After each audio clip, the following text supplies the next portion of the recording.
Hi, I'm Ethan Green from NoSleeplessNights.com, and in this video I'm going to be talking about white noise machines and also phone apps and household appliances like the fan on my shoulder there and smart speakers. Specifically, I'm going to be trying to answer some of the most common questions that people ask me in the comment section of video reviews of white noise machines I've done in the past, but also on my blog. For example, why should they buy a white noise machine that has recordings of fan sounds when they could just listen to a real fan that they already have?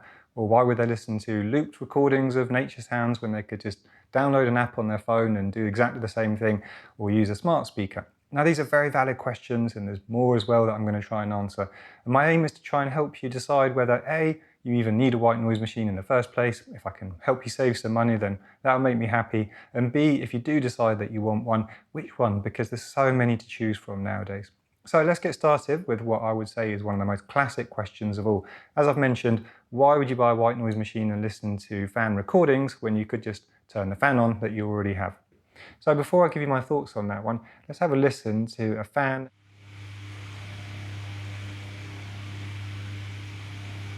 Okay, now let's have a listen to the Snooz, which has a mechanical fan inside it.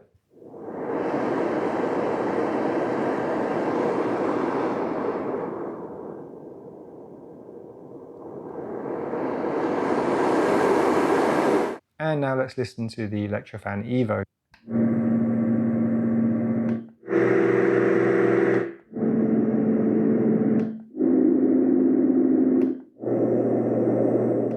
Okay, so when I listen to those, it's really clear to me that they all sound quite different. And this is just a small selection. At the end of the day, every white noise machine with fan recordings and every real fan is going to sound a little bit different. So it's a case of finding just the right one for you, or having one that you can experiment with.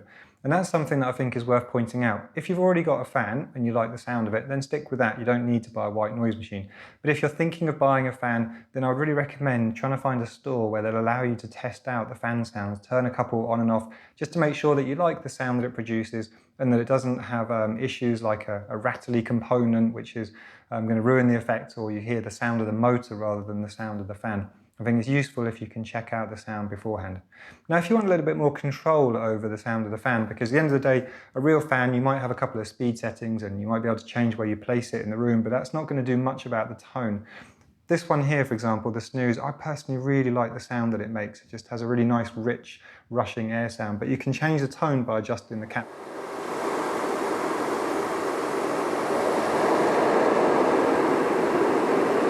So you've got more of a chance of playing around with it to find just the right settings, especially for your bedroom, which I think is a good thing. And it also has a couple of other useful features like auto-off timers and an app, so you can use it when you're in bed if you've got it on the other side of the room. Now, if you're not too worried about having the authentic sound of a real fan, and you'd actually like variety, then a white noise machine like the Evo here, the LectroFan Evo, or the Avantek, and they give you a bit more variety. And that's a good thing if you've got different noises on different nights, for example, that are disturbing your sleep. Then you can play around with the settings, and perhaps one night a soft fan like this one might do the trick. Perhaps on another night you'll need a kitchen extractor fan sound like the one behind me there, and that might be what you need to block out noise and be able to relax and sleep. So really, that's the main draw of listening to a fan sound on a white noise machine, just the variety that it offers. But at the end of the day, I don't think there's a right or wrong answer when it comes to sticking with a real fan or a white noise machine. It's just a personal choice. So I'll leave that one to you to decide.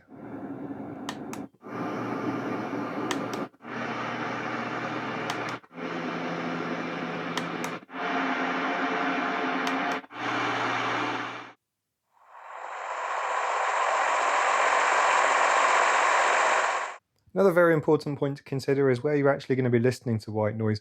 I think if you're going to be listening to it during the daytime, there's no real standout device or piece of tech that I think is better than all the others.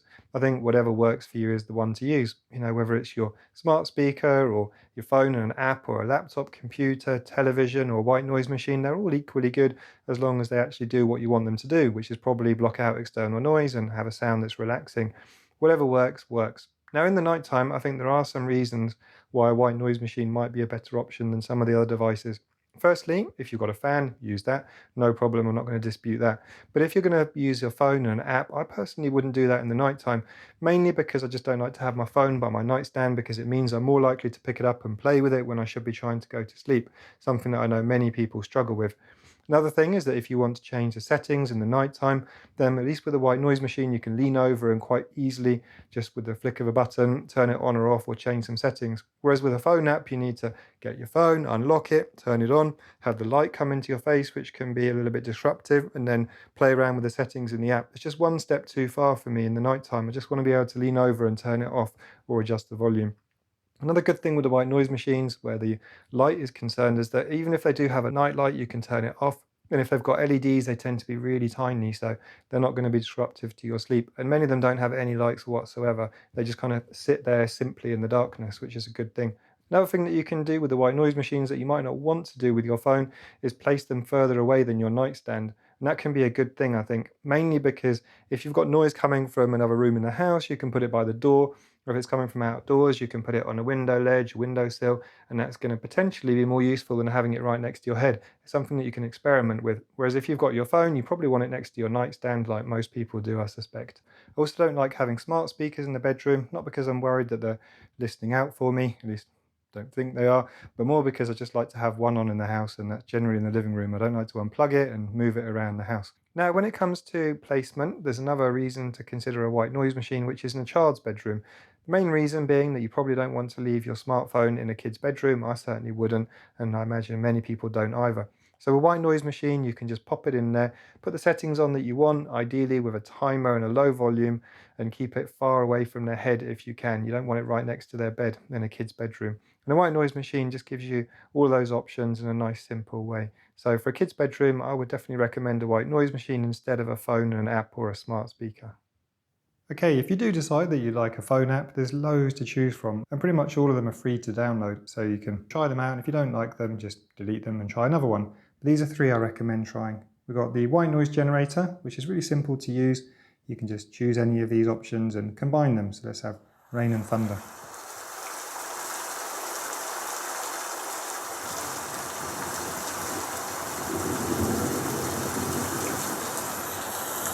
There you go. As you can see, the banner ad down the bottom, this is very common with these kind of ads. You can either tolerate it if you want it for free, or you can pay to get rid of it. I think this one, let me see, you need to pay $24.99 for a year or $2.99 for a month. I'm not going to do either of those things. So the noise generator is another one that I like. This is a good one if you want white noise and different colors. So let's try the brown noise.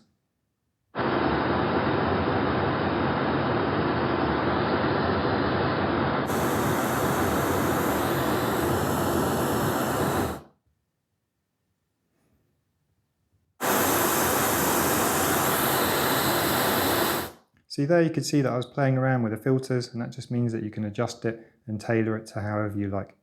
Another one that I really like, probably my favorite at the moment, is Atmosphere. And this one's great because you can combine so many different sounds.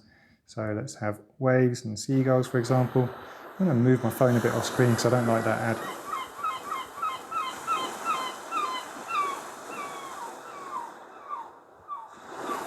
And there you go. Or maybe you don't want those, but perhaps you'd like to go underwater instead. And let's have some whale sounds and combine it with classical music, which I always quite like.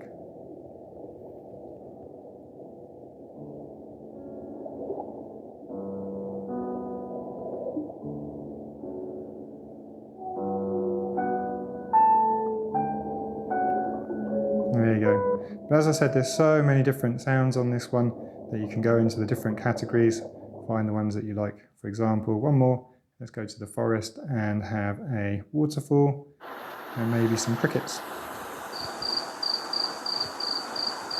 And if the crickets are too loud, turn them down a bit, turn the waterfall up.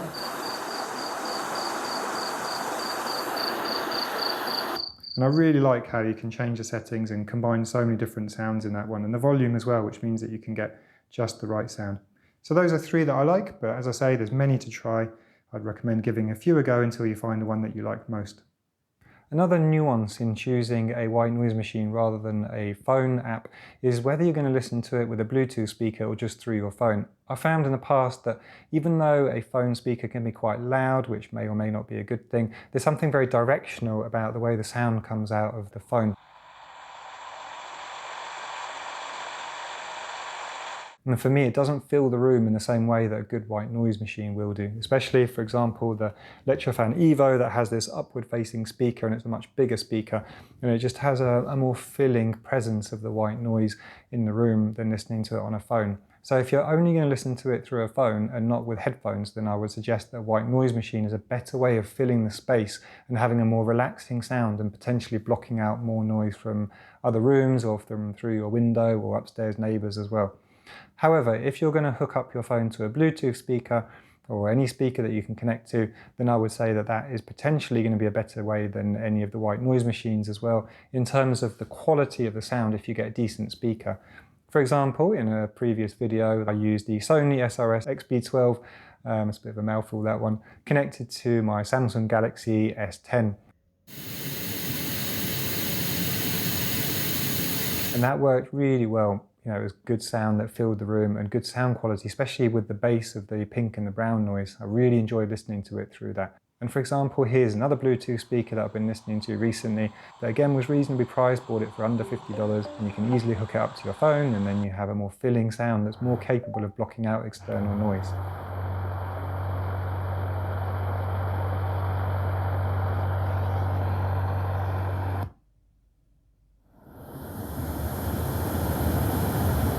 So now we've looked at phone apps for playing white noise, there's another device that you might already have or might be thinking about buying that can play white noise very capably as well, and that's a smart speaker. For example, hey Google, play white noise for 1 hour. A bit slow. There you go. Hey Google, play rain sounds. There you go, very easy and very reliable, and sounds really good through that speaker as well. Hey Google, turn off.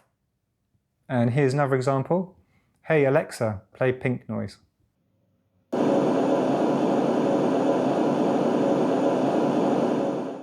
One small problem with smart speakers might be again the placement. If you've got it set up on a particular shelf in the living room, then maybe you don't want to be moving it around the house to your bedroom. If you've got more than one and you've got one in the bedroom and one in the living room or your study, then again I would say stick with that. There's no real need to buy a white noise machine if you can play white noise on it. And actually I think quite a lot of people don't really realise that you can get white noise or nature sounds on their smart speaker. I know in the comments and emails that people have asked me, some people have been quite surprised and relieved to find out that they don't need to buy a white noise machine because they've already got it in the house, they just didn't realise. So again, I think it's another of those cases where if you've got it and it works for you and you don't mind having a smart speaker operating in the bedroom while you're sleeping, then that's a good option. Hey Google, play brown noise.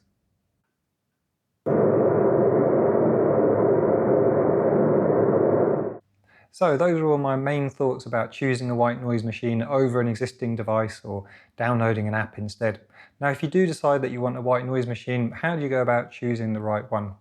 The first thing then is whether it's one that has a real fan or recordings or digitally generates the sounds as one or two of them say they do.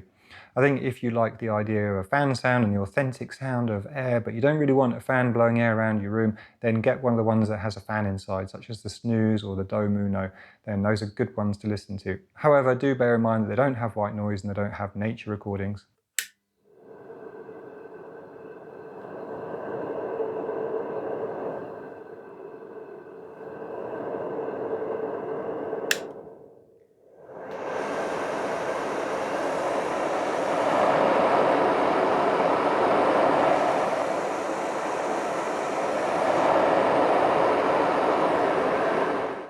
If you decide to get a white noise machine that has recordings and digitally generated sounds rather than a real mechanical fan, then it's also worth bearing in mind that they have different quantities of nature sounds and white noise and fan sounds.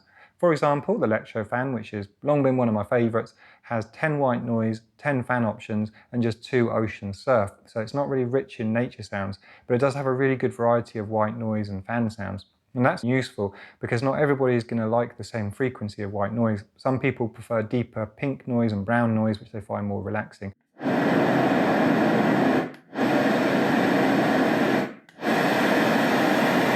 actually there's a couple of the cheaper budget white noise machines, some of the older ones, that don't even have pink or brown noise. They just have a bright white noise that can be quite intense. Now if you want nature sounds, do you want rain, do you want thunder, do you want ocean sounds or rivers or brook? Those are some of the most common ones. And if it's got rain, does it have thunder as well, or just rain? Those are some questions to ask, because sometimes I know people are disappointed when they get a white noise machine that's got rain and then it's got thunder, but they didn't want thunder.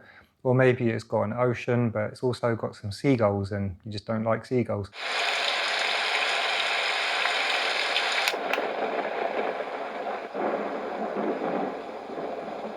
If you're more interested in nature sounds, then ones that I would recommend looking at, especially if you like lots of variety, are the Avantek and any of the Sound+Sleep range. They tend to have a lot of different variety.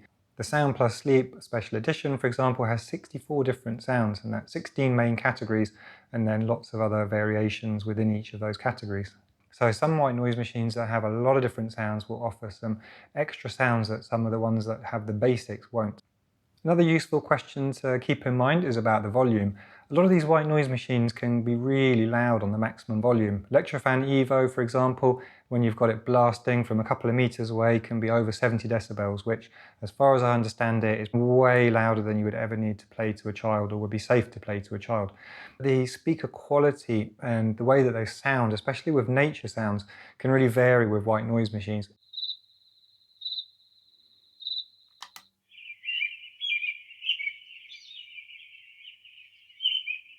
If you've got a cheap budget one for $20, then you're not really going to be able to have high expectations of the greatest sound quality coming out of that little speaker.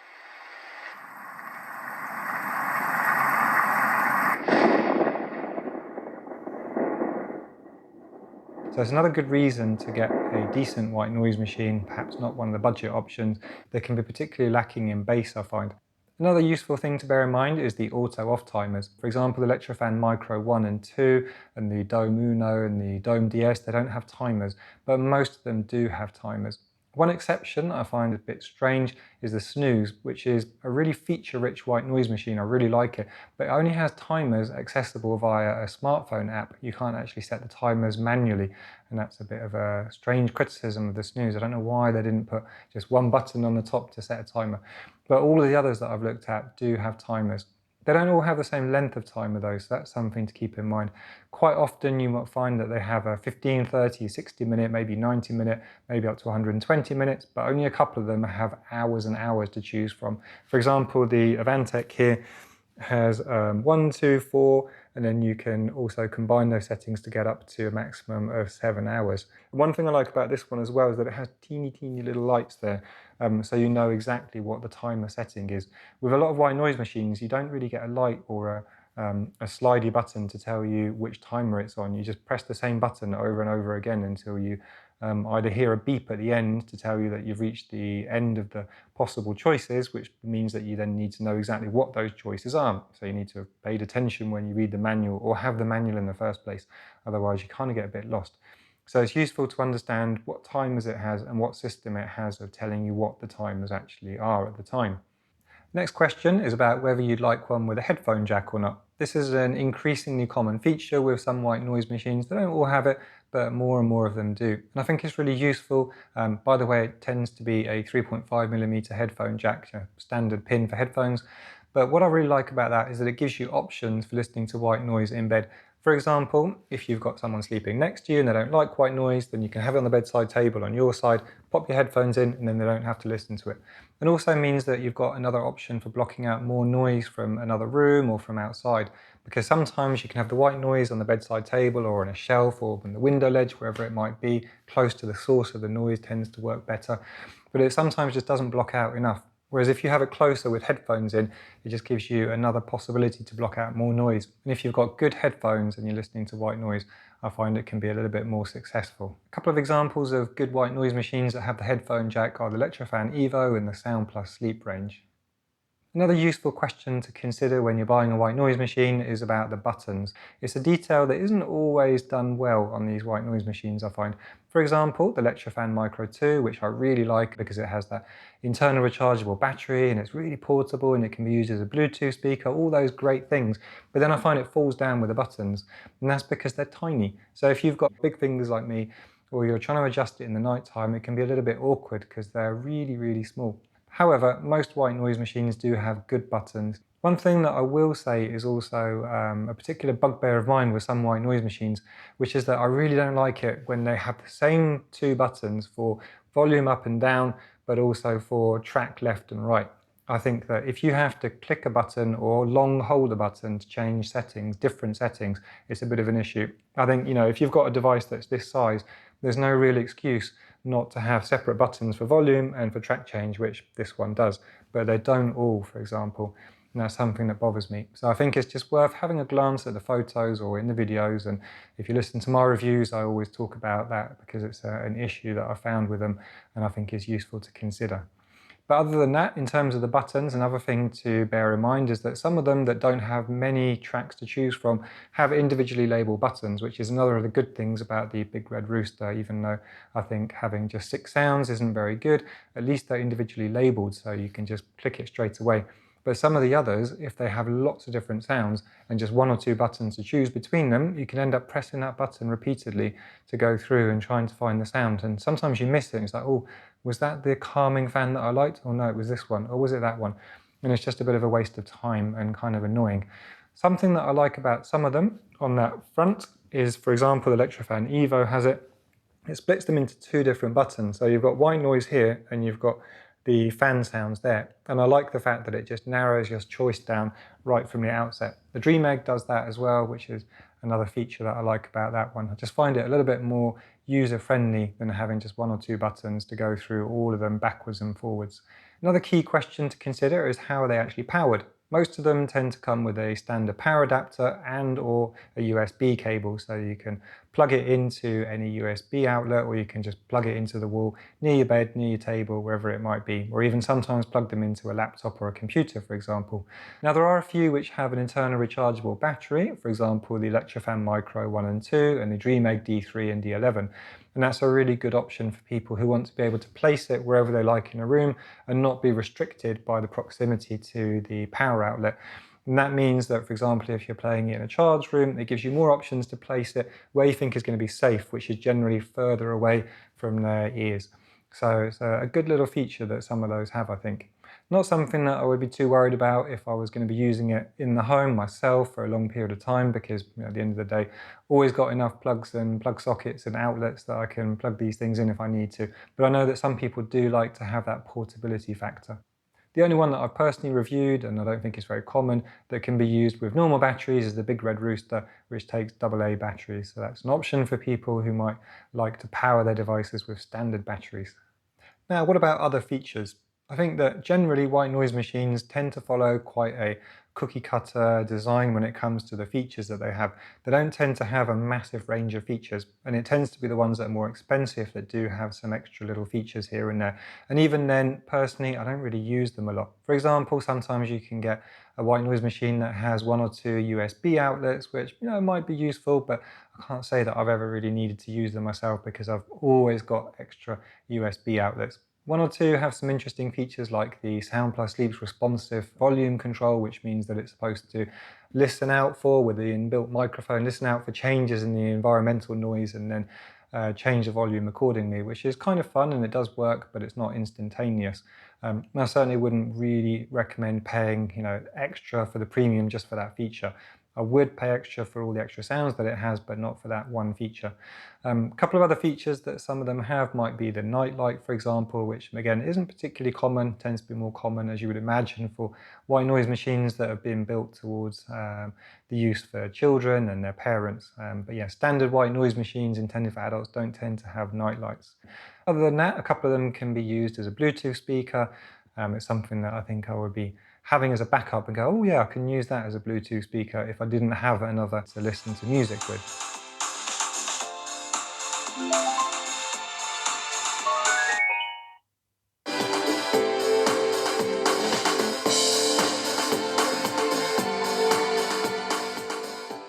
What about the size of the white noise machines then? This is also something that's useful to keep in mind. Most of them tend to be relatively small, some of them are smaller than others, but none of them are absolutely enormous. None of them are as big as a old school 1980s hi-fi, for example.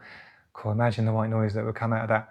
But they tend to be pretty small, and I think that's because they're designed to be used on bedside tables, and the manufacturers know that people don't want to take up a huge amount of space on a bedside table with a white noise machine.